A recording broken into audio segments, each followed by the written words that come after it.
Pasta 44. Lei 44. Desarme e enfureça com o efeito espelho. Julgamento. O espelho reflete a realidade, mas também é a ferramenta perfeita para a ilusão.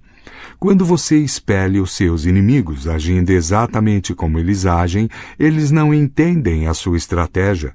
O efeito espelho os ridiculariza e humilha, fazendo com que reajam exageradamente. Colocando um espelho diante das suas psiques, você os seduz com a ilusão de que compartilhe os seus valores. Ao espelhar as suas ações, você lhes dá uma lição. Raros são os que resistem ao poder do efeito espelho. Efeito espelho. Tipologia preliminar. Os espelhos têm o poder de nos perturbar. Olhando nosso reflexo no espelho, quase sempre vemos o que queremos ver. A imagem de nós mesmos, que achamos mais agradável.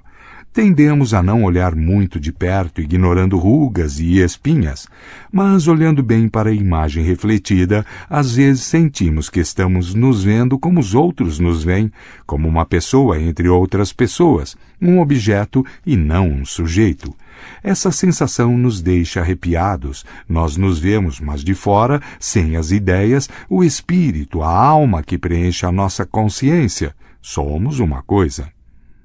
Ao usar o efeito espelho, recriamos simbolicamente este poder perturbador espelhando as ações dos outros, imitando seus movimentos para perturbá-los e enfurecê-los, forçados a se sentirem ridicularizados, clonados, como um objeto, uma imagem sem alma, eles ficam zangados. Ou faça a mesma coisa com uma ligeira diferença, e eles se sentirão desarmados.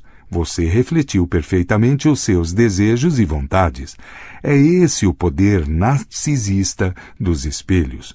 Em ambos os casos, o efeito espelho perturba os seus alvos, seja deixando-os irritados ou extasiados, e nesse instante você tem o poder de manipulá-los ou seduzi-los. O efeito tem um grande poder, porque atua sobre as emoções mais primitivas. Existem 4 efeitos espelho principais na esfera do poder. O efeito neutralizador. Na antiga mitologia grega, a Górgona, a Medusa, tinha serpentes no lugar de cabelos, a língua estendida para frente, dentes grossos e um rosto tão feio que aquele que a olhasse diretamente virava pedra de tanto medo. Mas o herói Perseu conseguiu matar a Medusa usando como guia para chegar furtivamente até ela e lhe cortar a cabeça fora, o reflexo no seu escudo, que ele poliu até ficar como um espelho. Se o escudo nesse caso serviu como espelho, o espelho também foi uma espécie de escudo. A Medusa não podia ver Perseu, ela só via suas próprias ações refletidas, e por trás desta tela o herói se escondeu e a destruiu. Esta é a essência do efeito neutralizador. Faça o que os seus inimigos fazem, imite suas ações da melhor maneira possível, e eles não entenderão o que você está querendo. O seu espelho o cega. A estratégia que usarão com você vai depender da sua maneira característica de reagir.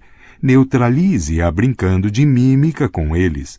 O efeito dessa tática é o de ridicularizar até enfurecer. Quase todos nós lembramos de quando na infância alguém ficava repetindo exatamente as nossas palavras só para provocar. Depois de um tempo, em geral não muito, a vontade era de lhe dar um soco na cara. Trabalhando de uma forma mais sutil, na idade adulta, você ainda pode desestabilizar os seus adversários assim, protegendo a sua própria estratégia por trás do espelho. Você coloca armadilhas invisíveis ou empurra o adversário para a armadilha que ele planejou para você. Esta poderosa técnica tem sido usada na estratégia militar desde os tempos de Sun Tzu. Atualmente, ela aparece com frequência nas campanhas políticas. É também útil para disfarçar aquelas situações em que você não tem nenhuma estratégia em particular. Este é o espelho do guerreiro. Uma versão inversa do efeito neutralizador é a sombra. Você acompanha como uma sombra todos os movimentos dos seus adversários, sem que eles o vejam. Use a sombra para colher informações que neutralizarão a estratégia deles mais tarde, quando você será capaz de frustrar todos os seus movimentos. A sombra é eficaz porque, seguindo os movimentos dos outros, se obtém percepções valiosas de seus hábitos e rotinas. A sombra é o expediente mais usado por detetives e espiões. Efeito Narciso. Olhando uma imagem nas águas de um lago, o jovem grego Narciso se apaixonou por ela, e quando descobriu que era o seu próprio reflexo e que, portanto, o seu amor não se consumaria, desesperado ele se afogou. Todos nós temos um problema semelhante. Estamos profundamente apaixonados por nós mesmos, mas como este amor exclui um objeto amado fora de nós mesmos, ele permanece sempre insatisfeito e irrealizado. O efeito Narciso joga com este narcisismo universal. Você olha bem fundo a alma dos outros, imagina seus desejos mais íntimos, seus valores, gostos, humores, e você os reflete de volta para eles, transformando-se numa espécie de imagem espelhada. A sua capacidade de refletir essa psique lhe dá um grande poder sobre eles. Podem até sentir um leve toque de amor. Esta é simplesmente a capacidade de imitar a outra pessoa, não fisicamente, mas psicologicamente, e é muitíssimo mais poderosa porque joga com o egoísmo insatisfeito da criança. Normalmente as pessoas nos bombardeiam com suas experiências, seus gostos. Dificilmente elas se esforçam para ver as coisas com os nossos olhos. É desagradável, mas também cria uma ótima oportunidade. Se você é capaz de mostrar que compreende a outra pessoa, refletindo seus sentimentos mais íntimos, ela ficará extasiada e desarmada, tanto mais porque é muito raro isso acontecer. Ninguém resiste à sensação de estar sendo harmoniosamente refletido no mundo exterior, mesmo que você esteja manipulando isso para benefício deles e com o propósito pessoal de iludir. O efeito Narciso faz maravilhas, tanto na vida social quanto nos negócios. Ele nos dá o espelho tanto do sedutor quanto do cortesão. O efeito moral. O poder do argumento verbal é extremamente limitado e quase sempre resulta no oposto do que se pretendia. Conforme observa Gracian, a verdade em geral é vista, raramente ouvida. O efeito moral é a maneira perfeita de demonstrar suas ideias por meio de ações. Simplesmente você ensina os outros fazendo com que provem do seu próprio remédio. No efeito moral, você espelha o que as outras pessoas fizeram para você e faz isso de tal forma que percebem que você está fazendo com elas o mesmo que elas fizeram com você.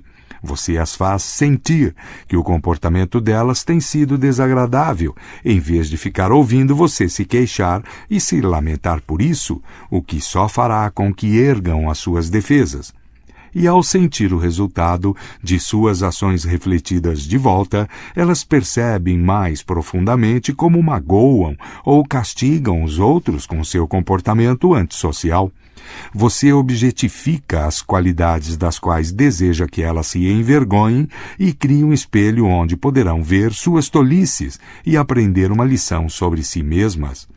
Esta técnica é muito usada por educadores, psicólogos e todos que precisam lidar com comportamentos desagradáveis e inconscientes.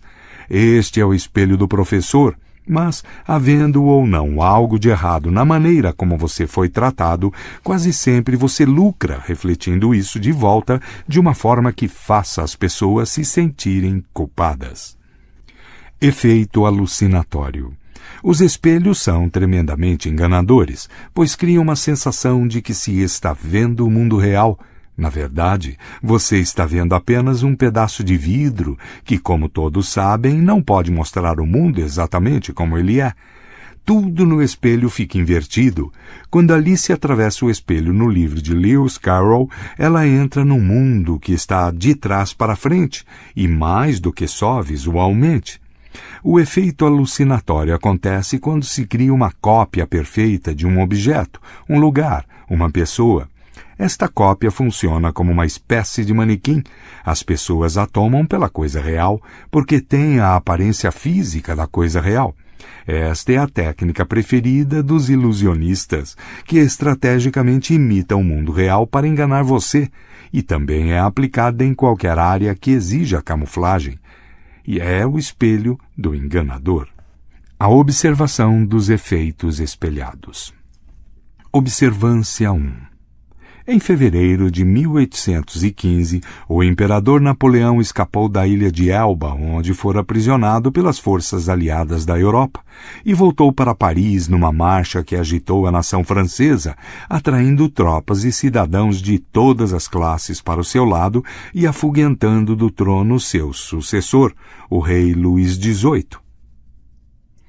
Em março, no entanto, depois de se restabelecer no poder, ele teve de reconhecer que a situação na França havia mudado muito. O país estava devastado, ele não tinha aliados entre as outras nações europeias, e os seus ministros mais fiéis e importantes o tinham abandonado ou deixado o país. Do velho regime sobrara apenas um homem, Joseph Fouché, seu ex-ministro da polícia. Napoleão dependera de Fouché para fazer o trabalho sujo durante todo o seu reinado anterior, mas nunca fora capaz de entender o seu ministro. Ele tinha uma equipe de agentes espionando todos os seus ministros para estar sempre em posição mais vantajosa, mas nenhum tinha conseguido saber nada de Fouché. Quando suspeito de alguma iniquidade, o ministro não se zangava, nem levava a acusação para o lado pessoal. Rendia-se, abaixava a cabeça, sorria e mudava de cor como um camaleão, adaptando-se às exigências do momento. No início, essa atitude pareceu agradar, mas, depois de um certo tempo, ela deixou Napoleão frustrado, sentindo a superioridade daquele homem escorregadio. Ele já havia exonerado todos os seus ministros mais importantes, inclusive Talleyrand, mas jamais tocara em Fouché. E assim, em 1815, de volta ao poder e precisando de ajuda, ele viu que não tinha outra escolha senão nomear novamente Fouché para seu ministro da polícia. Já transcorridas várias semanas do novo reinado, os espiões de Napoleão lhe disseram acreditar que Fouché mantinha contatos secretos com ministros de países estrangeiros, inclusive Metternich, da Áustria.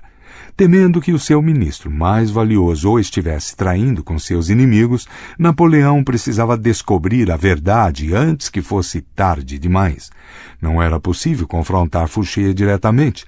Em pessoa, o sujeito era escorregadio como uma enguia. Napoleão precisava de provas concretas. Estas surgiram em abril, quando a polícia particular do imperador capturou um cavalheiro vienense que tinha vindo a Paris passar informações a Fouché. Mandando que o trouxessem à sua presença, Napoleão o ameaçou com um tiro ali mesmo se não confessasse.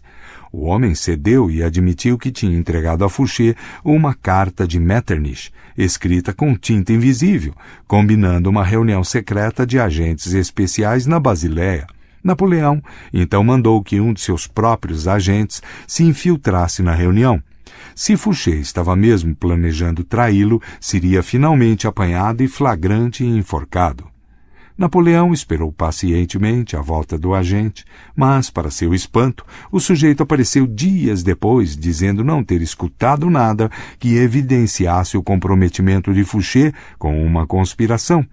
De fato, parecia que os outros agentes ali desconfiavam que Fouché estivesse traindo a eles, como se ele estivesse o tempo todo trabalhando para Napoleão. Napoleão não acreditou nisso. Fouché conseguira lhe passar a perna de novo. Na manhã seguinte, Fouché foi visitar Napoleão e observou. Por falar nisso, senhor, não lhe disse que recebi uma carta de Metternich há alguns dias. Estava com a cabeça tão cheia de coisas mais importantes. Além do mais, seu emissário esqueceu de me dar o pó necessário para tornar a escrita legível. Aqui está a carta. Certo de que Fouché estava brincando com ele, Napoleão explodiu. Você é um traidor, Fouché. Eu deveria mandar enforcá-lo. E continuou atacando Fouché com veemência, mas não podia exonerá-lo sem provas.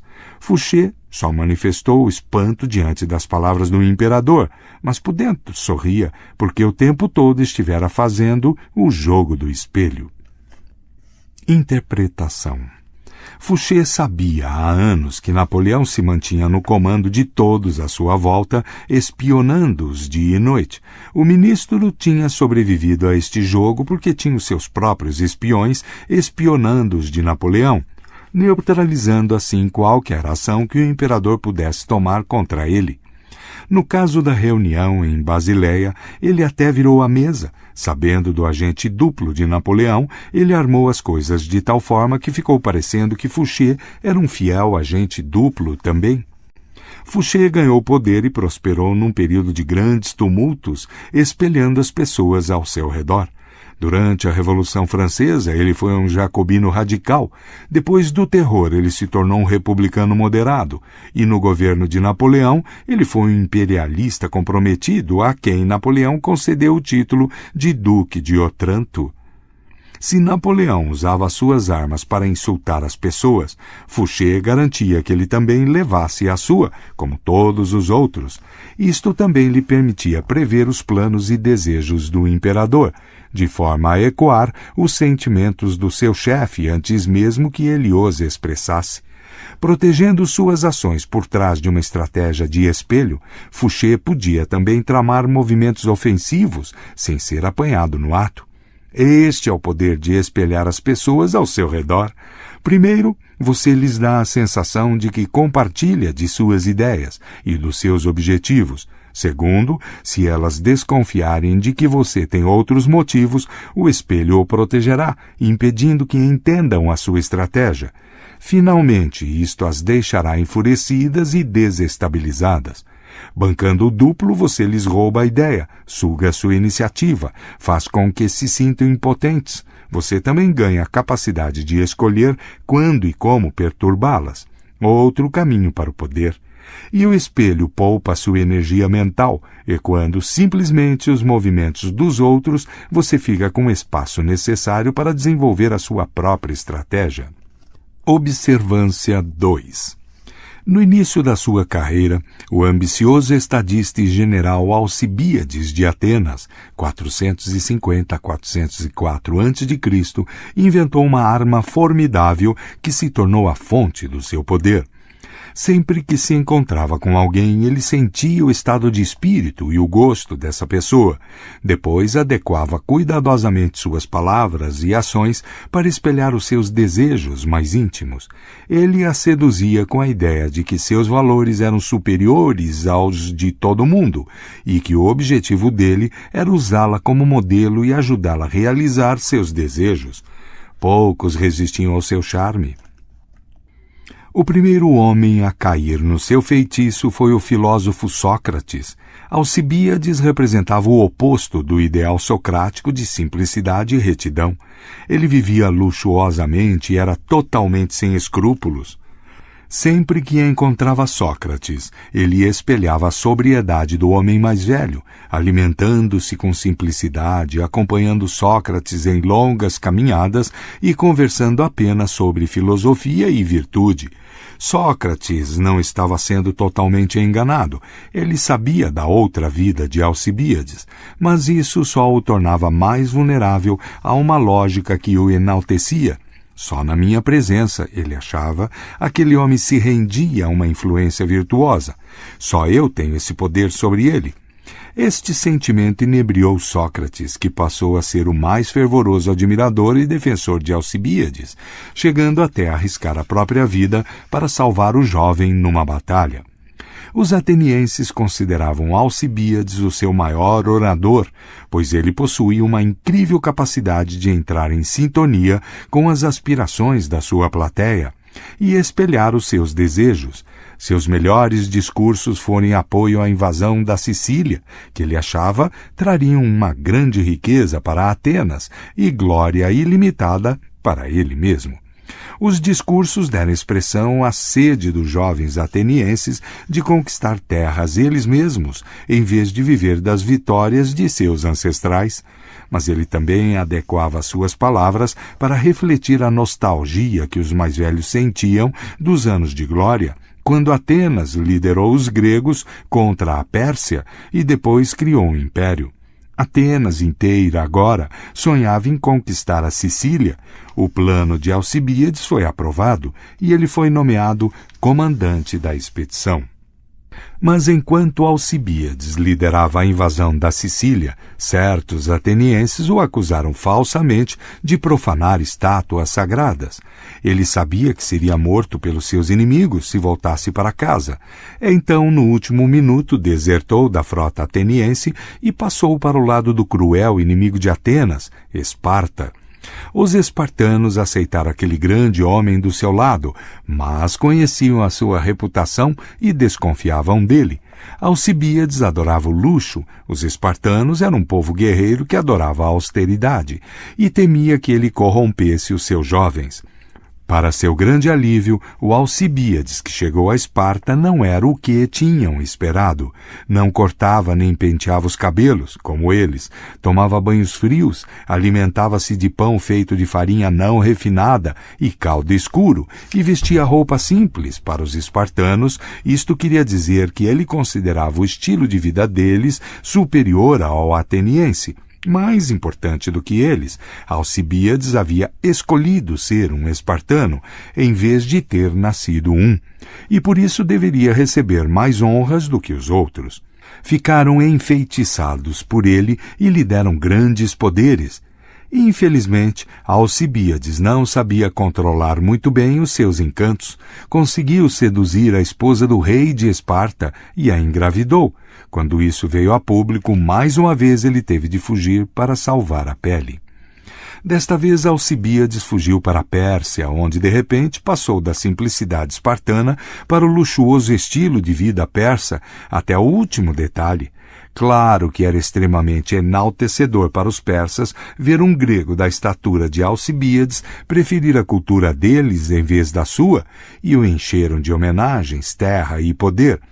Uma vez seduzidos pelo espelho, não perceberam que, por trás, Alcibíades fazia um jogo duplo, ajudando secretamente os atenienses na guerra contra Esparta, e assim reintegrando-se à cidade para onde desejava desesperadamente voltar, e que o aceitou de volta de braços abertos em 408 a.C. Interpretação. No início da sua carreira política, Alcibíades fez uma descoberta que mudou todo o seu método de abordagem do poder. Ele possuía uma personalidade interessante e enérgica, mas ao expor suas ideias afastava as pessoas muito mais do que as conquistava.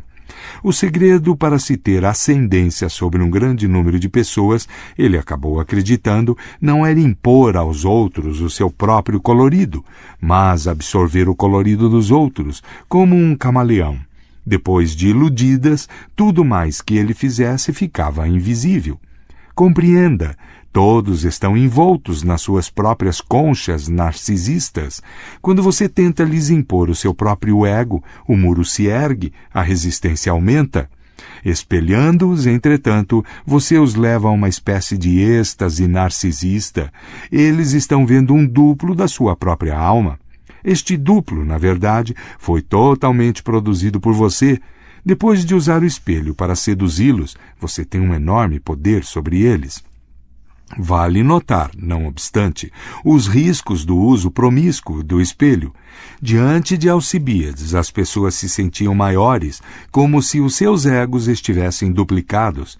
Mas depois que ele ia embora, elas se sentiam vazias e diminuídas, e quando vinham espelhando pessoas completamente diferentes, tão bem quanto tinham feito com elas se sentiram não só diminuídas, mas traídas.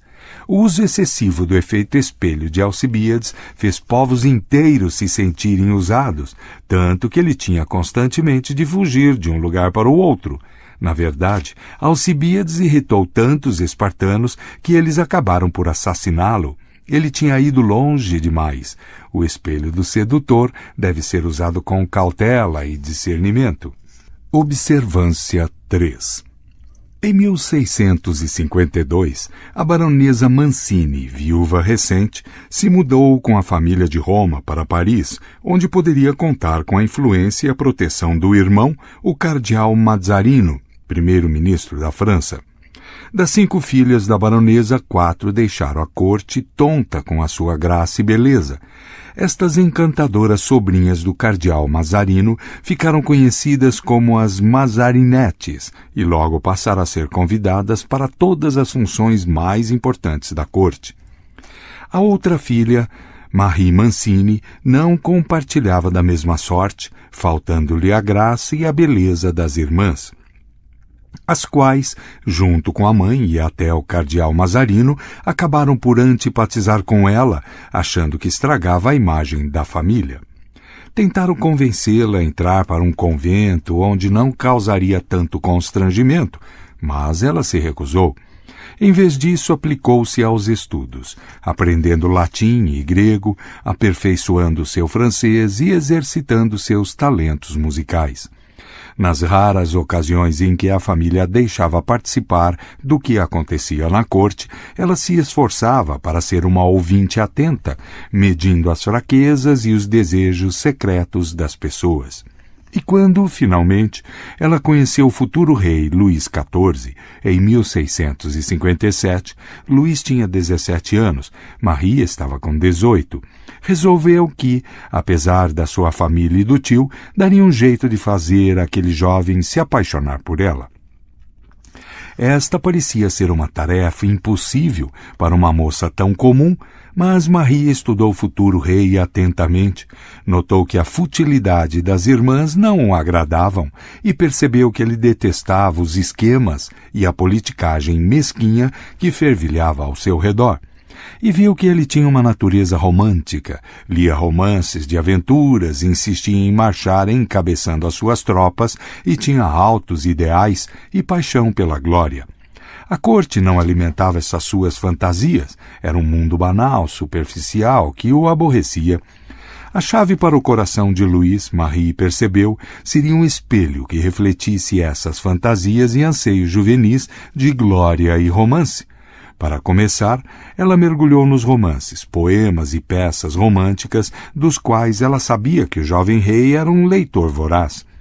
Quando Luís veio conversar com ela, percebeu encantado que ela falava das coisas que lhe tocavam a alma, não de moda ou fofocas, mas do amor cortês, dos feitos dos grandes cavaleiros, da nobreza de reis e heróis do passado.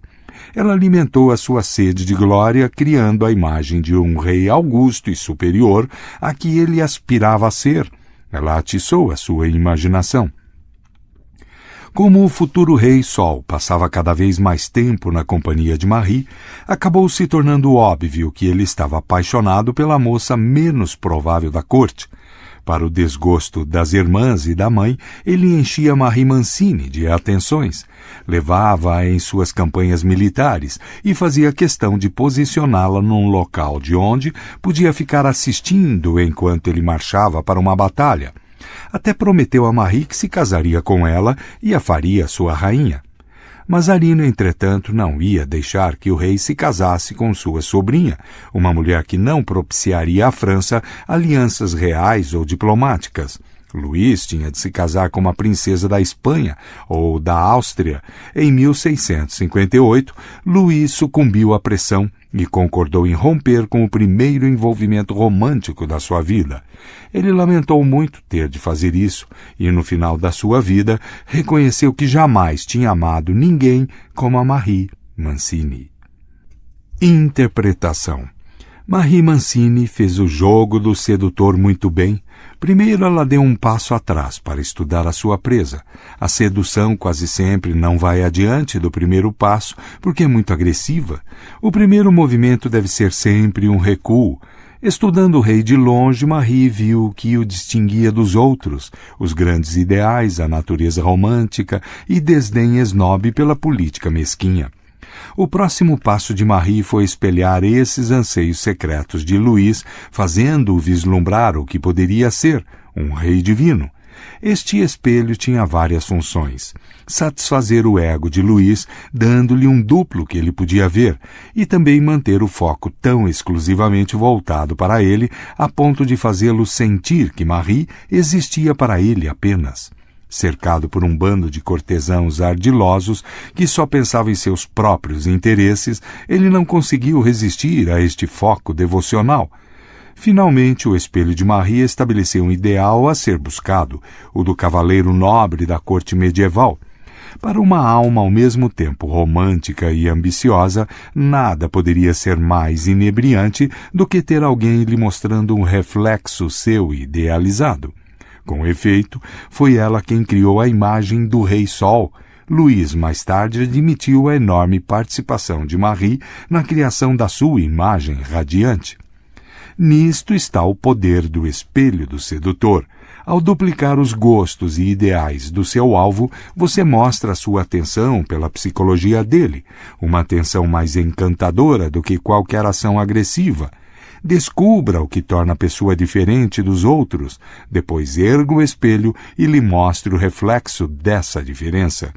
Alimente as suas fantasias de poder e grandeza, refletindo seus ideais, e ela sucumbe. Observância 4. Em 1538, com a morte da sua mãe Helena, o futuro czar Ivan IV, ou Ivan, o Terrível, então com 8 anos de idade, ficou órfão. Durante 5 anos ele observou como a classe nobre, os boiardos, aterrorizavam o país. De vez em quando, para ridicularizar o jovem Ivan, davam-lhe a coroa e o cetro e o colocavam no trono.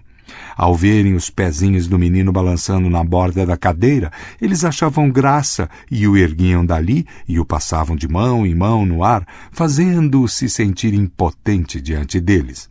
Aos 13 anos, Ivan assassinou corajosamente o líder dos boiardos e subiu ao trono. Durante muito tempo ele lutou para subjugar o poder dos boiardos, mas eles continuavam desafiando-o.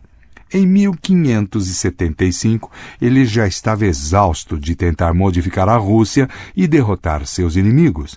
Enquanto isso, seus súditos queixavam-se amargamente das guerras intermináveis, da sua polícia secreta, dos boiardos invencíveis e opressivos.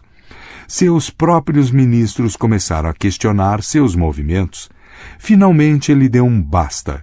Em 1564, ele havia abandonado temporariamente o trono, forçando os súditos a chamá-lo de volta ao poder. Agora ele iria ainda mais longe na sua estratégia e abdicou.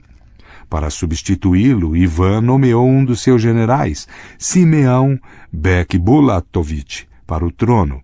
Apesar de Simeão ter se convertido recentemente ao catolicismo, era um tártaro por nascimento, e sua entronização foi um insulto para os súditos de Ivan, visto que os russos julgavam os tártaros inferiores e infiéis. Mas Ivan mandou que todos os russos, inclusive os boiardos, prestassem obediência ao seu governante. E enquanto Simeão se mudava para o Kremlin, Ivan vivia numa humilde casa nos arredores de Moscou, de onde às vezes saía para visitar o palácio. Inclinava-se diante do trono, sentava-se entre os boiardos e solicitava humildemente os favores de Simeão. Com o tempo ficou claro que Simeão era uma espécie de duplo do rei. Vestia-se como Ivan e agia como Ivan, mas não tinha poder real porque ninguém o obedecia realmente. Os boiardos da corte, com idade suficiente para se lembrar de que tinham zombado de Ivan quando ele era menino, colocando-o sentado no trono, viram a relação. Eles tinham feito Ivan se sentir como um fraco pretendente. Agora ele os espelhava colocando seu próprio fraco pretendente no trono. Por 2 longos anos ele ergueu o espelho de Simeão diante do povo russo. O espelho dizia: suas lamúrias e desobediências fizeram de mim um czar sem poder real, pois eu estou refletindo de volta para vocês a imagem de um czar sem poder real. Vocês me trataram desrespeitosamente, então eu farei o mesmo com vocês, fazendo da Rússia motivo de risos para o mundo inteiro. Em 1577, em nome do povo russo, os boiardos punidos mais uma vez imploraram a Ivan que voltasse ao trono. O que ele fez? Ele foi o czar até morrer em 1584, e as conspirações, as queixas e as desconfianças desapareceram junto com Simeão. Interpretação. Em 1564, depois de ameaçar abdicar, Ivan obteve o poder absoluto. Mas esse poder foi aos poucos se reduzindo conforme cada setor da sociedade, os boiardos, a igreja, o governo, rivalizava por mais controle. As guerras no estrangeiro tinham exaurido o país, as disputas internas aumentaram e as tentativas de Ivan para reagir tinham sido vistas com desprezo. A Rússia se transformara numa espécie de sala de aula barulhenta, onde os alunos riam abertamente do professor.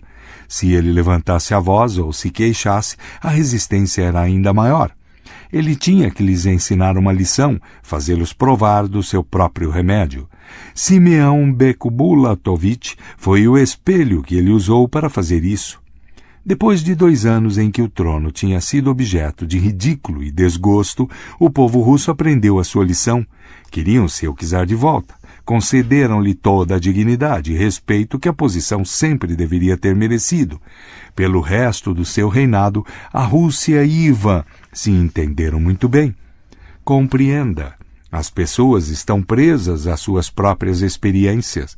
Quando você se queixa de que elas estão sendo insensíveis, pode parecer que compreendem, mas, no íntimo, continuam impassíveis e até mais resistentes.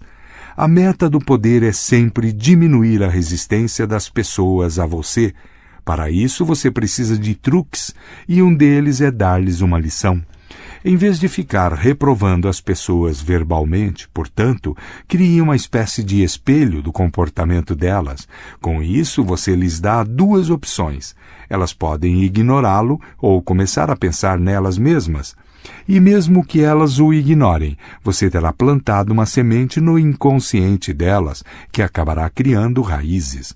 Ao espelhar o comportamento de uma pessoa incidentalmente, não tenha medo de acrescentar um toque caricatural ou exagerado, como fez Ivan ao entronizar um tártaro.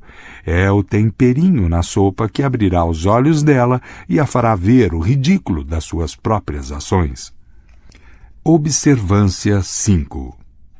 Milton Erickson, pioneiro na psicoterapia estratégica, costumava educar seus pacientes enérgica, porém indiretamente, criando uma espécie de efeito espelho.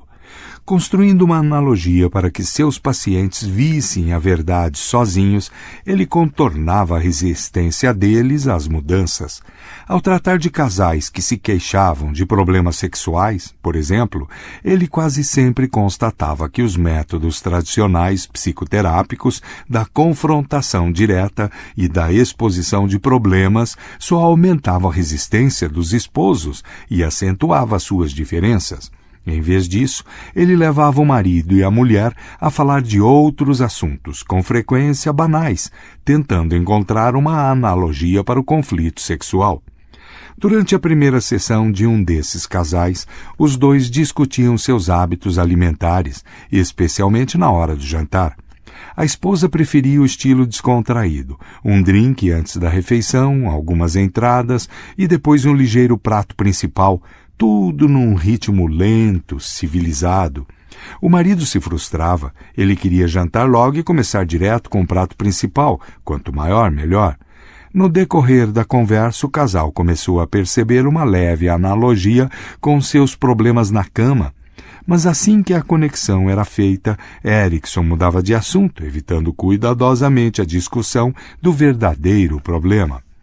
O casal pensou que Erickson estava apenas querendo conhecê-los melhor e falaria diretamente do problema na próxima vez que os visse. Mas, no final da primeira sessão, Erickson orientou-os para que combinassem para dali a alguns dias um jantar que atendesse aos desejos de cada um. A esposa teria sua refeição lenta, inclusive com tempo para se sentirem à vontade um com o outro, e o marido teria os grandes pratos que gostava de comer, sem perceber que estavam agindo segundo uma delicada orientação médica. O casal participaria de uma situação espelhada do seu problema. E no espelho eles resolveriam sozinhos as suas dificuldades. terminando a noite exatamente como o médico tinha esperado, espelhando na cama a dinâmica aprimorada no jantar.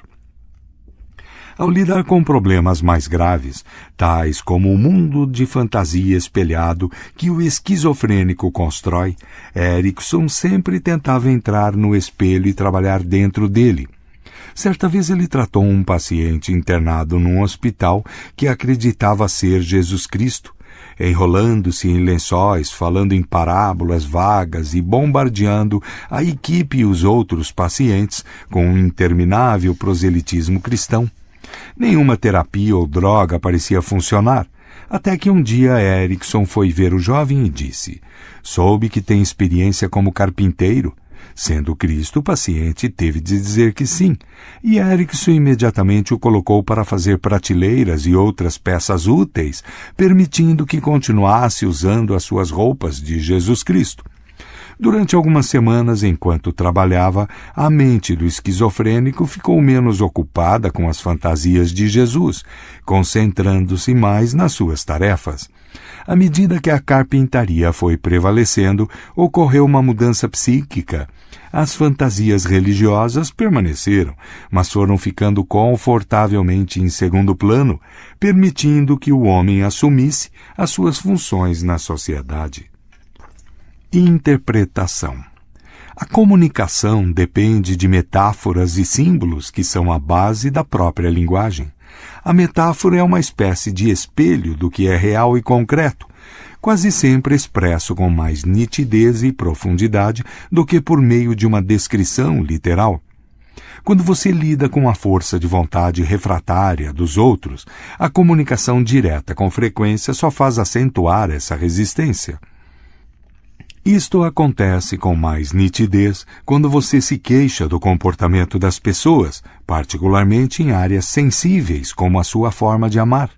Você conseguirá uma mudança muito mais duradoura se, como Erikson, fizer uma analogia, um espelho simbólico da situação e guiar o outro através dele.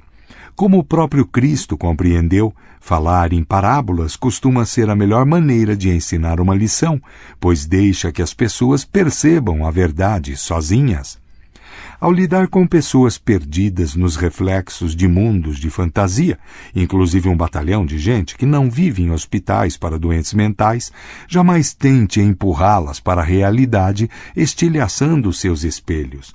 Pelo contrário, entre no mundo delas e opere lá de dentro, seguindo as suas regras, gentilmente guiando-as para fora da sala dos espelhos onde entraram. Observância 6. O grande mestre do chá japonês do século XVI, Takeno Shoho, certa vez passou por uma casa e notou um jovem regando as flores perto do portão de entrada. Duas coisas chamaram a atenção de Shoho. Primeiro, a maneira graciosa como o homem realizava sua tarefa, e segundo, as rosas, Sharon, lindíssimas no jardim. Ele parou e se apresentou ao homem, que se chamava Sen no Rikyu. Shoho queria ficar, mas já tinha um compromisso e estava com pressa. Antes de ir, entretanto, Rikyu o convidou para tomar chá no dia seguinte. Shoho aceitou, satisfeito. No dia seguinte, ao abrir o portão do jardim, Shoho viu horrorizado que não restava uma única flor. Mais do que tudo, ele tinha vindo por causa das rosas, que não tivera tempo de apreciar no dia anterior. Agora, desapontado, preparava-se para ir embora, quando, diante do portão, parou e resolveu entrar na sala de chá de Rikyu. Mal havia entrado, ele parou atônito. Na sua frente estava um vaso pendurado no teto, e no vaso havia uma única rosa Sharon, a mais bela do jardim. Sen no Rikyu havia lido os pensamentos do seu convidado, e com este gesto eloquente demonstrou que naquele dia convidado e anfitrião estariam em perfeita harmonia. Sen no Rikyu acabou se tornando o mais famoso mestre da cerimônia do chá, e sua marca registrada era esta capacidade incrível de se harmonizar com os pensamentos de seus convidados e pensar com antecedência, encantando-os ao se adaptar ao gosto deles. Certo dia, Rikyu foi convidado para o chá por Yamashina Heshiguan, admirador da cerimônia do chá, mas também um homem com grande senso de humor. Quando Rikyu chegou à casa de Heshiguan, encontrou o portão do jardim fechado. Então ele o abriu para procurar o seu anfitrião. Do outro lado do portão, ele viu que alguém tinha cavado um fosso, cobrindo-o cuidadosamente, depois com tela e terra. Percebendo que Heshiguan tinha planejado uma brincadeira, ele condescendentemente deu um passo e caiu no fosso, sujando assim as suas roupas de lama. Aparentemente horrorizado, Heshiguan veio correndo e levou logo Rikyu para tomar um banho que, por algum motivo inexplicável, já estava preparado. Depois do banho, Rikyu se juntou a Heshiguan na cerimônia do chá, que ambos apreciaram muito, rindo bastante do acidente. Mais tarde, Sen no Rikyu explicou a um amigo que já tinha percebido a brincadeira de Heshiguan, mas como se deve sempre concordar com os desejos do anfitrião, eu caí no buraco conscientemente, garantindo assim o sucesso do encontro. A cerimônia do chá não é, de forma alguma, mera demonstração de subserviência, mas não há chá quando convidado e anfitrião não estão em harmonia um com o outro. A Heshiguan agradou muito ver a figura séria de Rikyu no fundo de um fosso, mas Rikyu também teve o seu prazer concordando com o desejo do seu anfitrião e observando divertir-se tanto. Interpretação. Sen no Rikyu não era mágico nem visionário. Ele observava atentamente as pessoas à sua volta, sondando gestos sutis que revelavam um desejo oculto, depois produzindo a imagem desse desejo. Embora Shōho não tivesse mencionado o seu encanto com a rosa Sharon, Rikyu leu nos olhos dele. Se espelhar os desejos de uma pessoa significa cair num fosso, paciência. O poder de Rikyu estava nesta sua capacidade de usar o espelho do cortesão, que lhe dava a aparência de um inusitado poder de ver dentro das outras pessoas. Aprenda a manipular o espelho do cortesão, pois ele lhe trará um grande poder. Estude o olhar das pessoas, acompanhe os seus gestos, barômetros mais garantidos de dor e prazer do que qualquer palavra. Note e lembre detalhes, as roupas, os amigos, hábitos diários, observações espontâneas, que revelam desejos ocultos e raramente satisfeitos. Misture tudo, descubra o que está sob a superfície, depois faça-se de espelho para seus egos abafados. Esta é a chave do poder. O outro não pediu a sua consideração, não mencionou o seu prazer com a rosa de Sharon, e quando você o reflete de volta, esse prazer se acentua porque não foi solicitado. Lembre-se, a comunicação não verbal, o elogio indireto, é que tem mais poder. Ninguém resiste ao encanto do espelho do cortesão. Observância 7. Yellow Kid Whale, extraordinário charlatão, usava o espelho do enganador nas suas fraudes mais brilhantes. A mais audaciosa de todas foi a sua recriação de um banco em Muncie, Indiana. Quando Whale soube que o Merchant Banks em Muncie tinha se mudado, ele viu uma oportunidade que não poderia deixar passar. Whale alugou o prédio original do Merchants, ainda com os móveis do banco, completos com os guichês. Comprou sacolas para transportar dinheiro, imprimiu nelas um nome de banco inventado, encheu-as com arruelas de aço e as colocou imponentemente atrás dos guichês, junto com maços de dinheiro. Notas de verdade, escondendo tiras de jornal. Para a equipe e os clientes do seu banco, Whale contratou jogadores, bookmakers, garotas de bordéis da região e outros cúmplices da mesma laia. Fez um bandido local posar de funcionário do banco. Dizendo-se corretor de um certificado de investimentos que o banco oferecia, Whale jogava a isca e pescava o otário rico adequado. Levava o sujeito até o banco e pedia para falar com o presidente. Um dos funcionários, entre aspas, do banco lhes dizia para esperar, o que só acentuava o realismo da fraude. Sempre é preciso esperar para falar com o presidente do banco. E enquanto esperavam, o banco mostrava o alvoroço típico de atividades bancárias, com as garotas de programa e bookmakers disfarçados entrando e saindo, fazendo depósitos e retiradas e cumprimentando com o chapéu o caixa de mentira. Fascinado com esta cópia perfeita da realidade, o otário depositava $50 mil no banco falso, sem nem se preocupar. Durante anos, o Whale fez a mesma coisa com o Yacht Club deserto, uma corretora abandonada, uma imobiliária realocada e um clube de jogo totalmente realísticos. Interpretação. A técnica da realidade espelhada oferece imensos poderes ilusórios. O uniforme certo, o sotaque perfeito, os figurantes adequados, é impossível decifrar a ilusão porque está enredada em simulações da realidade. As pessoas querem e precisam muito acreditar em alguma coisa, e o primeiro instinto é o de confiar numa fachada bem construída, confundindo-a com a realidade. Afinal de contas, não podemos sair por aí duvidando de tudo, seria cansativo demais. Habitualmente aceitamos as aparências e você pode usar essa credulidade. Neste jogo em particular, é o primeiro momento que conta mais. Se as suspeitas dos seus otários não surgirem assim que eles veem o reflexo no espelho, elas permanecerão sufocadas. Quando eles entram na sua sala dos espelhos, não conseguem mais distinguir o real do falso e fica cada vez mais fácil enganá-los. Lembre-se, estude a aparência do mundo e aprenda a espelhá-las em seus hábitos, modos, roupas. Como uma planta carnívora, para os insetos desatentos, você se parecerá como todas as outras plantas do jardim. Autoridade. A tarefa de uma operação militar é dissimuladamente concordar com as intenções do inimigo, chegar ao que eles querem primeiro, sutilmente antecipá-los, manter a disciplina e adaptar-se ao inimigo.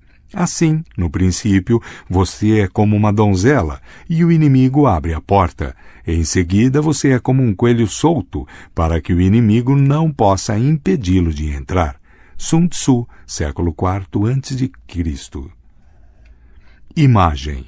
O escudo de Perseu, polido até ficar como um espelho. A medusa não vê você, só o reflexo dela, horrendo. Escondido atrás de um espelho, você engana, ridiculariza e enfurece. De um só golpe, você corta a cabeça da medusa desatenta. Um alerta. Cuidado com as situações espelhadas. Nos espelhos há muito poder, mas também há recifes perigosos, inclusive a situação espelhada. Uma situação que parece refletir ou se parecer muito com a anterior, principalmente no estilo e na aparência superficial.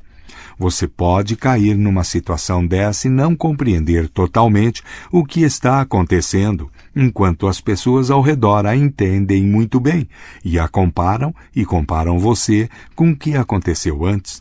Com frequência você sofre com a comparação, parecendo mais fraco do que o ocupante anterior da sua posição, ou então estigmatizado por associações desagradáveis que essa pessoa deixou para trás. Em 1864, o compositor Richard Wagner se mudou para Munique por ordem de Ludovico II, conhecido ora como Rei Cisne, ora como Rei Louco da Baviera. Ludovico era o maior admirador de Wagner e o seu mais generoso patrono.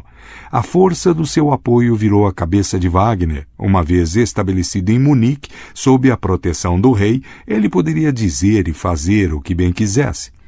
Wagner se mudou para uma casa luxuosa que o rei havia comprado para ele. O endereço era perto da antiga casa de Lola Montes, a notória cortesã que havia mergulhado o avô de Ludovico II numa crise que o forçou a abdicar. Alertado de que poderia se contagiar com esta associação, Wagner achou graça. Eu não sou Lola Montes, disse. Mas não demorou muito e os cidadãos de Munique começaram a se ressentir com os favores e o dinheiro que chovia sobre Wagner e o apelidaram de Segunda Lola, ou Lolote. Ele inconscientemente estava seguindo os passos de Lola, gastando dinheiro com extravagâncias, metendo-se em outros assuntos além da música, até dando seus palpites na política e aconselhando o rei nas nomeações para o ministério. Enquanto isso, o afeto de Ludovico por Wagner parecia intenso e indigno de um rei, assim como o amor do seu avô por Lola Montez. Finalmente, os ministros de Ludovico lhe escreveram uma carta. Vossa Majestade agora enfrenta uma decisão fatal. Tem de escolher entre o amor e o respeito do seu leal povo e a amizade de Richard Wagner. Em dezembro de 1865, Ludovico pediu educadamente ao amigo que fosse embora e nunca mais voltasse. Wagner havia inadvertidamente se colocado como um reflexo de Lola Montez. Uma vez ali, tudo o que fizesse lembrava aos obstinados bávaros aquela temível mulher, e não havia nada que ele pudesse fazer a respeito.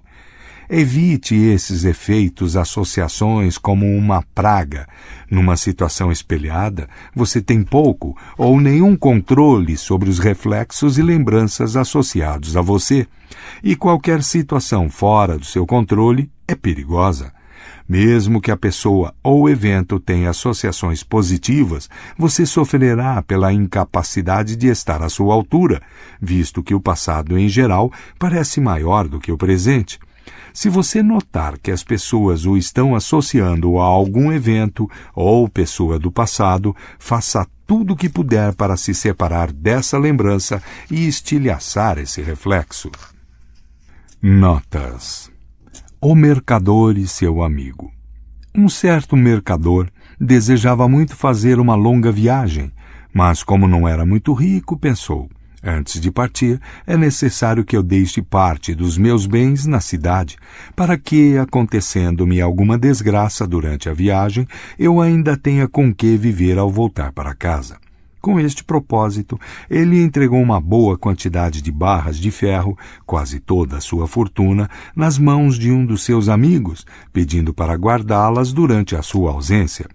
E, despedindo-se, partiu. Tempos depois, não tendo tido sucesso nas suas viagens, ele voltou para casa, e a primeira coisa que fez foi procurar um amigo e pedir de volta o seu ferro.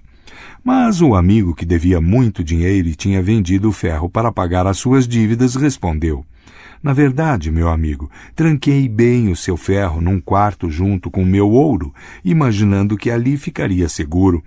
Mas aconteceu um acidente que ninguém esperava. Um rato comeu tudo. O mercador, fingindo-se de ignorante, retrucou: que azar! Mas há muito que sei que os ratos adoram ferro.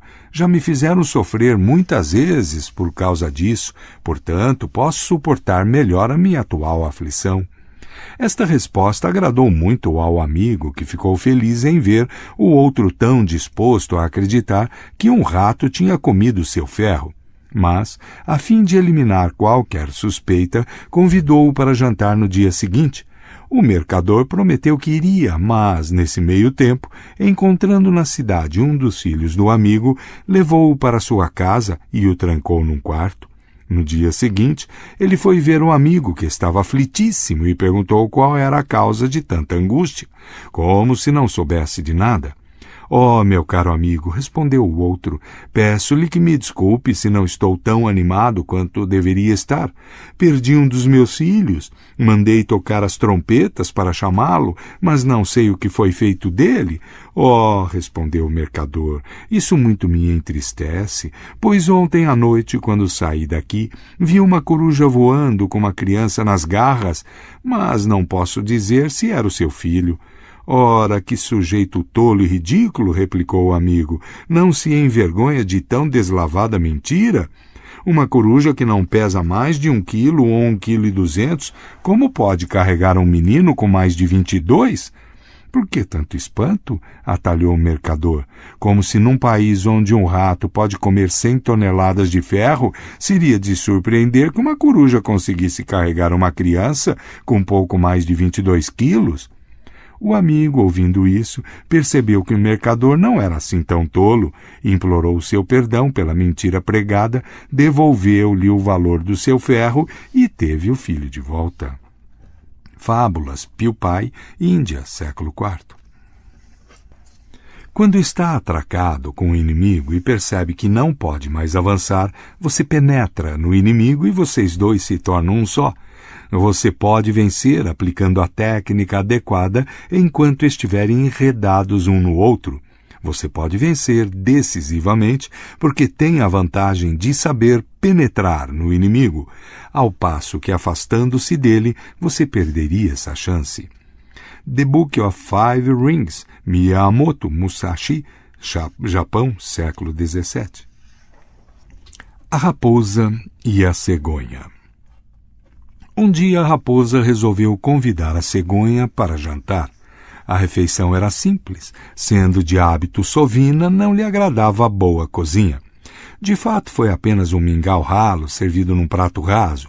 Em 1 minuto a nossa espertalhona comeu tudo, mas a convidada, bicando aqui e ali, não conseguiu comer nada. Querendo retribuir a cruel brincadeira, a cegonha convidou a raposa para jantar na semana seguinte. Ficarei encantada, respondeu. Tratando-se de amigos, não me faço de rogada.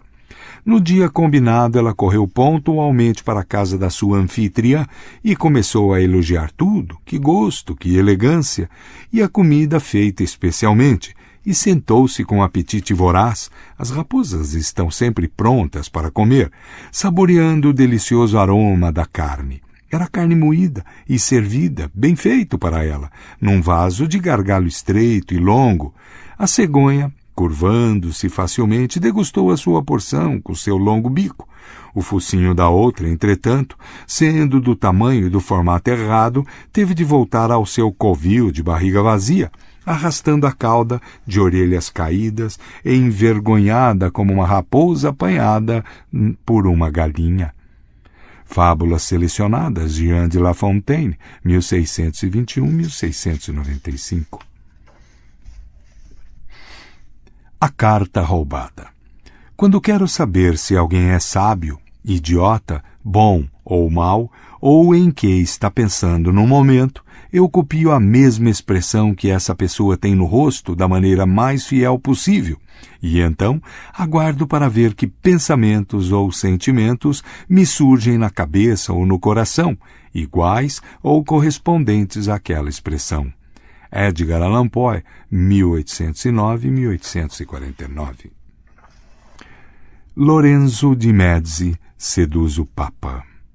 Lorenzo de Médici não perdia a oportunidade de aumentar o respeito que o Papa Inocêncio agora sentia por ele e de conquistar a sua amizade, se possível, seu afeto.